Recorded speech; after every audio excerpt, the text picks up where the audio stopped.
I'm Aryeh Schwartz, along with my co-host today, Rachel Galligan, and welcome to the WNBAinsidr Show. Each week we cover different topics important to the W, using X's and O's along with key stats to bring honest and critical analysis. Rachel, welcome back. How you doing? I'm great. How are you doing, my friend? You know, I don't have a blizzard happening where I live, so I am fine. Hold on, Rachel, hold up. Literally got back to Denver yesterday, driving around with my windows down, sunny, happy, country music blasting, and now I'm in about 3 feet of snow in a blizzard warning. It's just it's wild. That's probably really fun, I'm sure. Well, I'm sorry to hear that. You're tough. You can handle it. But Rachel, let's talk about the WNBA draft. I know technically it hasn't officially been announced. If you look at ESPN's scheduling, you can figure out it's on the 10th. If you listen to the Indiana Fever, I believe COO broke the news or slipped up a few months ago about it. It's next month on the 10th. The draft's less than a month away. We've seen tons of draft big boards go up. We're not going to waste your time and your precious listening time with going into a whole draft big board. We want to talk about some players that maybe don't get enough attention. Rachel's been paying a lot of close attention to college basketball this season, obviously. Me, a little bit less, more so focused on how it pertains to the W. But there's been a lot of players that I think maybe have a lot of, let's say, clout about their NCAA ability. And people start to think, oh, these people are going to translate to the W. And that's not always true. There's a plethora of examples, and I'm sure Rachel can bring up more and better examples than I can. But Rachel, talk just a little bit about turning from college to the W, because just because you're the all-time greatest scorer in college history doesn't mean you're going to be a great WNBA player. Yeah, and I think that's one of the biggest things that everybody has to take into account. You know, we've seen throughout the years so many just talented women come through, scoring machines, dominant at the college level. But it doesn't always translate to the WNBA. I mean, we're talking, just physicality. We're talking speed of the game. We're talking versatility. So, when you see these WNBA scouts out watching games and watching online, 15 different screens that they're watching, these are all things that, they're paying attention to. How does the physicality, speed of the game, that specific player's skill set translate over to the league? And obviously, fit is going to be so important with that. One team might be able to accommodate a player like Megan Gustafson, whereas another team, there's absolutely no place for her on that roster in terms of just their style of play. So there's a lot of factors that go into that. But like you said, there's been some extremely talented scorers in the NCAA world that just, for a lot of different reasons, it does not translate to the next level. And that's okay, but it's just reality. I want to ask you something real quick. You said scorers. Are there other elements of basketball that you feel you could really excel at in the college game, but not necessarily translate over besides just scoring? Of course. I mean, rebounding, just the physicality of the college game is one thing, especially depending on the level that you're talking about. I mean, if we're talking about SEC, ACC level, even into the Big Ten, there's differences within those levels and just the way they play. The Big Ten is very different, than the SEC, and just the way they play, the physicality of the game, the speed of the game. So yeah, I mean, speed, rebounding ability, just everything. It's not just scoring. I mean, ability to defend. You might be able to get away with being a 4 in the Big Ten, but you're not going to be able to be a 4, in the WNBA. It's not going to happen. So it all is just, there's so many levels to it. There's so many different what ifs. It's not just about scoring. Well, that's kind of going to be a large key of this podcast, folks.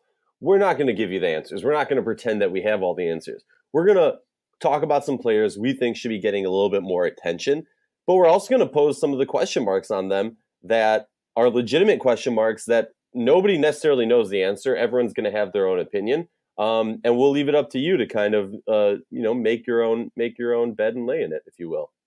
Rachel, you want to go first? Yeah, I mean, who do you let's go through not just the players that aren't getting as much attention, but let's just kind of bounce around. We'll talk about all different types of names because this is a very interesting draft. And I think, you bring in two big names who could potentially come out early that completely alter the entire trajectory of the WNBA draft. So I think let's just bounce around. I'm going to talk about one player in particular that actually, it's probably just because I got back from the SEC tournament just a few days ago.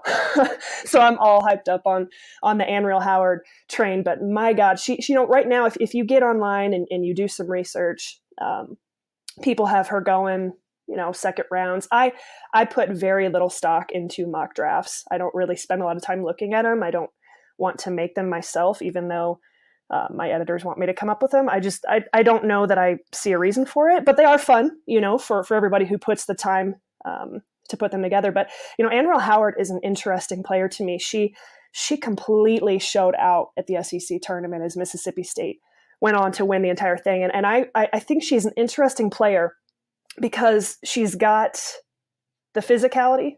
She's undersized. She should be a 4.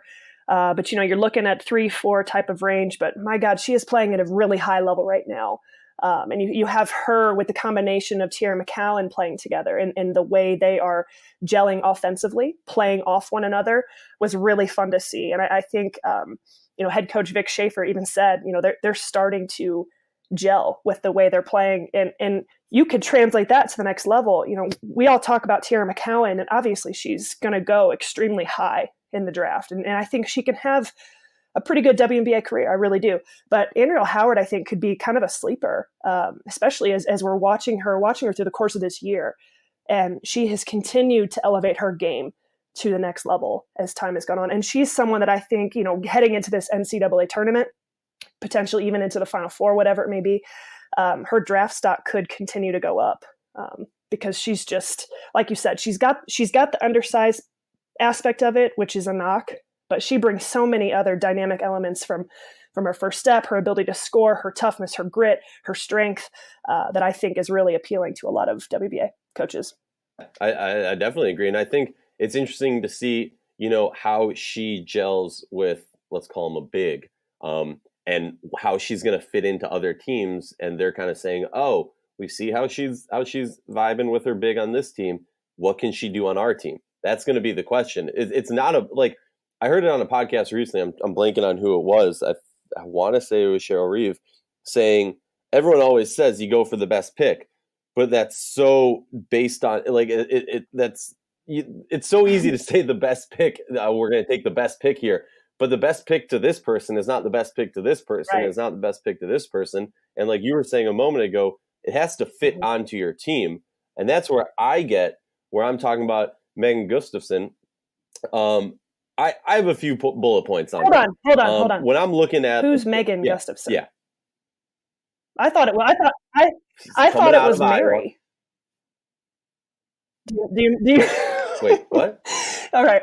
ESPN came out with this graphic that called her Mary instead of Megan, and everybody was losing their minds over it. I was just making it up. I did not know that is everybody amazing. Lost their minds over it. So yeah, I was just making it up. And leave it to you to not get my joke. All right, good. Proceed. All right. Well, so I mean, let's talk about her real quick though. When I'm looking at, in my opinion, she's a little bit undersized. Very briefly, the way I view her, and I hope people get this reference, I kind of view her as the Kirkland version of Jessica Breland, Alyssa Thomas, Rebecca Brunson, or Nneka. Like, she has those elements where maybe, I mean, for me, it's Breland and Brunson on one side. I don't want to say the less athletic, but slightly less athletic than Alyssa Thomas and Nneka. And she kind of falls right in between there, where she has these elements where she can score, but she's a little bit undersized to cover people on the other end. Where is she going to fit? I see her as a 4. I really like her moves in the paint. Her body control is amazing, and that's something that I think is very key. Just for players who are slightly undersized, but are still, let's call them bigs, if you will, how they're going to form their bodies as they go from the day-to-day grind that you have as a college player to a professional where less is required of you of going into the gym every single day and working out and staying with that same, game mentality, especially when it's a short season. The other concern I clearly have is her three ball. If I'm correct, she shot 1 3 ball all season. She made it, so that's a great sign. She's shooting 100%. She's shooting 100%. So if you look at the percentage, it's a great sign. But, can she up that to something that's a consistent weapon of hers, which I think is going to be key. Rachel, before we got on the pod, we were talking about, let's talk about these players and where they can actually fit in the league. And you touched on that a moment ago. When I'm talking about her, looking through the list, honestly, the team that I think is the best fit and possibly one of the only fits, if you will, is Phoenix, the Mercury. I mean, when you have the ability to kind of cover her on the back end and make up for her lack of size, which obviously that has an asterisk next to it, I can't think of a better teammate than Brittany Griner, and I can't think of a better also teammate than Wnba. Okay, I'm taking all that in. But how do you compare her to like a Marie Gulich at Phoenix?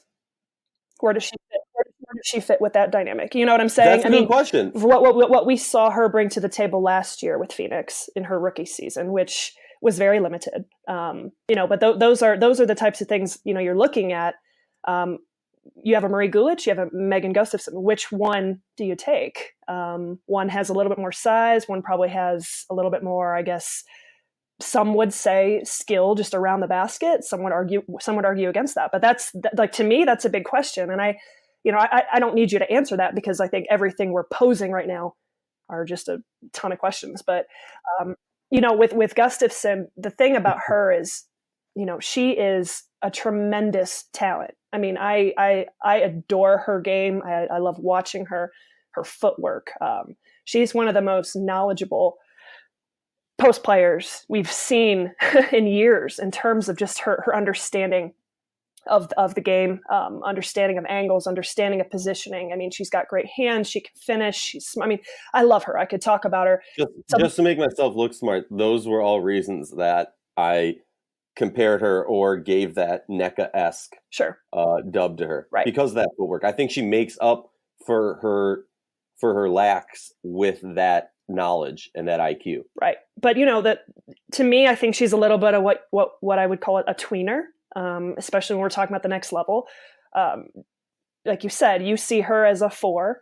I see her as a center. In my mind, that's what she is. That's what her skill set is out on the court, night in and night out, what I'm seeing. And so for her to be able to play at that 4 position or at that forward position, whatever it may be, her ability to stretch the floor, her ability to play off the bounce, her ability to defend out on the perimeter, her ability to, guard in different situations that maybe she hasn't had to do a ton at Iowa, at least up until this point. Those are all the big question marks. And those are all the question marks that probably are why she is as low as she has been in some of these drafts. It's nothing against her offensive skill set. It's everything about kind of where does she fit? If you have her playing at the 5, okay, well, how does she match up against Liz Cambage? How does she match up against a Griner? I mean, that's a whole other element that she has never had to go against in her entire life. We don't know how that translates. 100%. And that's why I say Phoenix, because if we think about it, put her on any team, getting some starting minutes. Obviously, this is an ideal world. She's getting starting minutes. But is there a team that your starting 5 can kind of cover her, hide her on defense with those issues? Those are the questions. I mean, how does she guard Brianna Stewart? How does she guard Howard? How does she guard even, Candice Dupree? I mean, these are the things you got to think about. And they're all unknowns, honestly. And again, I'm not trying to sound negative in any way, because I think she's a giant. She's one of the biggest question marks in my opinion, because she could very easily be one of the most dominant women's college players we've seen in recent years, who goes on to make a training camp and maybe plays a few games and ends up getting waived. Or we could see her go through and play in the league for a few years and actually, be able to contribute and do some big things. I think it's a huge unknown at this time. Yeah, she could be the steal of the draft, which sounds ridiculous based off of the attention or lack of attention, whichever way you're looking at it. But the accolades she has done and all the things that she has been successful in her college career, it's funny to be calling her a possible steal of the draft. That's all. Rachel, give me another player that's been standing out to you in your studies. Oh man, I mean, you could obviously go right down the top. You could talk about so many different players. I mean, you've got Asia Durr, who I'm a huge fan of. Asia Durr, I think she is arguably the most skilled player in this draft. People might. Real quick, I'm gonna put you on the spot. Enrique or Asia Durr, which one? Oh my God, someone asked me that. You only get one. You got 5 seconds. You're on the clock. Otherwise, you botch the draft pick and you get no one. I'm going Enrique. Ooh. Yeah. And I was actually talking to a coach this weekend about that, WNBA coach this weekend about it. I love both of them. Their games are very different. For the record, for the Louisville fans who are going to want to come after me for this, I'm sorry, but I'm just being completely honest. I love Asia Durr. She is highly skilled. She's going to have a tremendous WNBA career. I think she is probably down the road, we're going to see her at her best is kind of that second, third scoring option on a long-term team. I think that's where she fits in this league. I think she'll have a great career. I really do. Enrique, the difference between the two, they both are high volume scorers. We have the ability to put up a ton of points. I mean, God, we just saw Asia drop 47 a week ago, which is incredible. Enrique, you don't have to say a ton else about that. But the point with Asia that I get a little bit frustrated with is she has a tendency to go missing for extended amounts of times within games. So she might come out that first quarter and drop a quick 14. And then we don't see her again until the third quarter. A lot of that could be adjustments, whatever it may be. She goes kind of MIA for stretches at a time. And I've watched her a lot. I've covered Louisville basketball for a long time. So, that's one thing I've noticed about her is she kind of just goes away at moments. And that can be frustrating with someone who is, and there's a lot of reasons for that. Could be the way Jeff Walls is coaching the team, could be the shot selection, all those things. So the thing about Enrique is, I really think down the stretch, her ability to take over games. I mean, God, talk about last year's national championship. I was going to say, she can take over. Yeah, I mean, I don't know that we've seen that from Asia Durr the way we've seen it from Enrique. We have not, in my opinion. I'm talking about that Michael Jordan-esque clutch gene, end of game, ball in my hands, let me completely throw the team on my back and take over. Enrique has more of that, in my opinion. That Diana Taurasi element, just if you will. That cold-blooded, whatever you want to call it. It's something that is very unique in high-level players. And I'm not saying that Asia does not have that. I'm not. She's probably in many ways more skilled than Enrique. But it's just kind of this, I'm talking about the Jordan gene, down the stretch. So that for me, I would go with Enrique because of that reason. But my God, Asia Durr is incredibly talented. And she is, like I said, probably the most skilled player in this draft. And she's going to have an awesome WNBA career. Well, since we're talking about MJ, shout out to UNC. I figure I should drop my last person on my list, Paris Key. Now, we know UNC is known for making great guards, right? But the thing that really blows me away about her is her paint vision. Her ability to be mid-shot motion, see an open player in the paint or near her that has a higher percentage shot, and that selflessness and vision to get the ball to them right away. That's what stands out to me. She can score on many levels. I think a one knock that I would have for her is her 3-ball percentage has really dropped this season like a ridiculous amount. But I do like her size. She's 5'9". On defense, she has some issues. But she's also a leader. And I like players who can lead. I'm not gonna lie. I saw her play this season. One of my very few NCAA games that I've ever been to. I was blown away at her speed watching her on TV after that, because I was like, all right, I got to pay attention to this team a little bit. I don't think watching her on TV gives her enough credit to her speed. She really can move in various directions I don't even know how to explain it. Like, she has that hop, that element. It's not on the same level of Diamond DeShields, but she has that same spark of just like snap, and all of a sudden she's doing something ridiculously athletic. I don't really have much of a comment, to be honest. I've only watched her maybe a couple of times.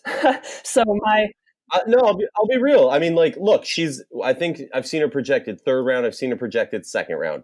And I think that's pretty accurate. She's just a player that I could see, sneaking onto a roster, making a roster, being, a team that needs a young bench player or whatever. And we know it's insanely, insanely hard to even get on a WNBA roster. So I'm not saying this lightly. I think she's a player that if she can sneak onto a roster and get some legitimate minutes, is going to wow some people. And whether or not she ends up like being one of those people who makes a surprise on a roster and spends her career mostly on one team, she might end up being one of those players that bounces around a little bit. But I truly believe this is a woman that is going to have a successful WNBA career if she gets the opportunity. All right. My turn? Yeah, go for it. All right. So since I'm on the SEC bandwagon right now, it's fresh in my mind. I want to bring up Sophie Cunningham. I'm not sure if you know much about her, but she is one of probably the most hated by opponents and most adored by her own team and teammates. Talk about why, though. Well, I mean, there's a huge debate that's gone on for years about whether, is she a dirty player? Is she? It's whatever. It's whatever. If anyone follows women's basketball, I'm just gonna say real quick, Rachel, I have not followed her that much. Obviously, I've seen the highlights of her. I've seen some of the cool stuff she's done. I like her last name. But just based off of your description of that she's hated by some, loved by others, and she might be a dirty player, you got me on the bandwagon. Well, and that's the thing that makes Sophie Cunningham. And I am a huge Sophie Cunningham fan. Put it on record. Don't really care what you have to say. I think she borders the line of, she can be a little bit like, you got to keep an eye on her. You really, really do. But she's also the type of player that has that grit and that mentality, and has that edge to her that is extremely difficult to find. You don't see that. She is so confident in her abilities. What she has had to go through, from the scrutiny to a lot of the people really, really criticizing her, fan bases criticizing her. She's had a tough go, but she has remained focused. She's kept the course.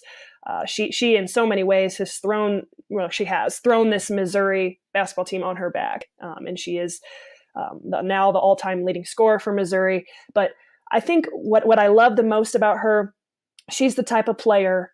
And actually, I was surprised. Like I've seen Sophie so many times. I remember watching her in high school when she was coming out, kind of recruiting her, which she was never going to come play for me. So whatever. Watching her in high school, and then where she is now, she's a lot bigger than I remembered. So I'm looking at her physicality and her frame and what she brings. She's got in my opinion, a league ready body. People would disagree with that, but I think she does. But she is a hard-nosed, I mean, that's an understatement, capable of scoring. And she brings an edge to a roster that, in the right roster, trickles down, and it has a domino effect to everybody else on the team. And that's what she's done with Missouri. Now, the question is going to be, how does a personality like Cunningham's get onto a WNBA roster, and how does that personality vibe with everybody else on that roster without somebody wanting to, punch somebody in the face? But that's kind of the big question mark. I think she'll make some training camps. She'll sneak onto a roster. I think there's a place for her. And it's not necessarily because she's the quickest. It's not because but she has enough, and she's skilled enough. She can score it. And she's got that mentality that's just like, I don't give an F, and I'm better than you, and I'm not afraid of you, and I'm not going to back down to you. And it's legitimate. It's not fake. She doesn't fake it. And when you have someone who has that skill set and all of that, and combined with that mentality, there's a place for her. There has to be a place for her. I think she is. I think some of these draft boards have her in the second round, which probably is accurate. She could sneak into the later back end of the first round. Depending on who decides to come out, who doesn't. That'll be kind of, there's so many what ifs in this. But I'm a huge Sophie Cunningham fan. She's going to have to learn to work with a lot of the different egos at the next level, but continue to handle her business in the correct way. But she's a tough one. I really like her. Well, I gotta say, like, if based off of what you're describing, she's the type of player that can really excel in this league. First of all, because I think this league needs a little bit more of that. I'm good. I know I'm good. Screw you. I'm gonna do me. We need that confidence. I think seeing that in the players and letting more of these players' personalities come out, and not being afraid to say, hey, these players have that type of mentality. Sometimes I want to talk smack. We should not be frowning upon that and saying like, oh, you can't, everyone needs to be like, these are soon to be professional athletes. And I love that mindset. I also think as a teammate of hers, that's got to be amazing to have someone on your team like that who will go to bat with you. And like I said, her mentality has completely dominoed down to that entire Missouri roster, and she's taken on kind of that whole team's kind of taken on that chip on her shoulder that she just innately, naturally plays with. Absolutely. And that's a competitor. She's a high level competitor, and sometimes too competitive to the point where it gets a little bit questionable as to what she's doing on the court. She's got to keep that in check. But there's a part of that as a coach, as someone who you want that competitiveness out of someone. And again, we're talking about an elite level of competitiveness. Everybody wants to say they're a competitor. Oh, I'm ready. You're not to this level. Sophie Cunningham is one of the biggest competitors probably in this draft board. Now, where she's going to fit, who knows? But like you said, that's the leadership part. I'm very curious to see where she makes it, how far her career can go in the league. If she does, how her personality vibes with a certain team. I've really got my eye on her. I love competitive players. I love players who, will go all out, diving for balls, screaming, jumping up after a great shot, fist pumps, little jigs down the court after you score. I am all about that. I think creating more personality, or not creating, because all these players have personalities, but we're finally getting to a point in the W where there's enough people covering it that we can really start to dive in on the stories of these players and really get to know them better. And then, what was it, like a week ago, we had Candice Parker got like outed in front of everyone about how behind the scenes she said something about like she hates New York, or like she hates the Liberty. And I don't think granted, maybe like that's not the greatest thing for the league, but I think that's great to kind of create, get some blood boiling and get these conversations going. That's not a bad thing for the league to have players to be willing to be open enough to talk about, I don't like this team. 3 years ago, a fan screamed something at me, and in my mind, I was like, all right, now this team is the team that I'm always going to show up against. Stuff like that I think will help this league. Personal. Yeah. Rachel, you got one more player, or are you ready to wrap it? I have one more topic I want to discuss, and I have not seen anybody really talk about this yet. And it's not necessarily my opinion. I literally have questions for everybody listening to this. So go ahead and at me, give me your opinions. I genuinely want to know what you guys have to say. Let's talk about Sabrina Ionescu. Mm-hmm. Most people, if she decides to come out, which is still 50-50 at this point, have her going first. not arguing against that. She's incredible. She's a triple-double machine. She's extremely skilled, and she's completely, ridiculous. But my question is, with Las Vegas having the first-round pick, everyone has her going to Vegas. How do you play Kelsey Plum and Ionescu together, combined with the Kayla McBride facet? In my opinion, you look at Kelsey Plum, who had the career she did. It was a dynamic scorer, did all those things. And then you bring in Ionescu. Like, I see a lot of, I'm not saying they're the same player, they're not, but like, how do you play those two together in the league? Like, I'm trying to figure out why would Vegas take Ionescu when they have Kelsey Plum? And I think Kelsey Plum is on the verge of really, I mean, we saw what she did last year. We all know her ability to score, the confidence she's starting. I think so too. And so she's on the verge of this up and up, and she's been in the league for a few years. Okay. So then you bring in Ionescu, and again, there's going to be a learning curve with her. She's not going to just, maybe I'm wrong. If so, this is going to be the most amazing draft pick we've ever seen, coming in and getting triple doubles in year one. But there will be a learning curve for Ionescu as well.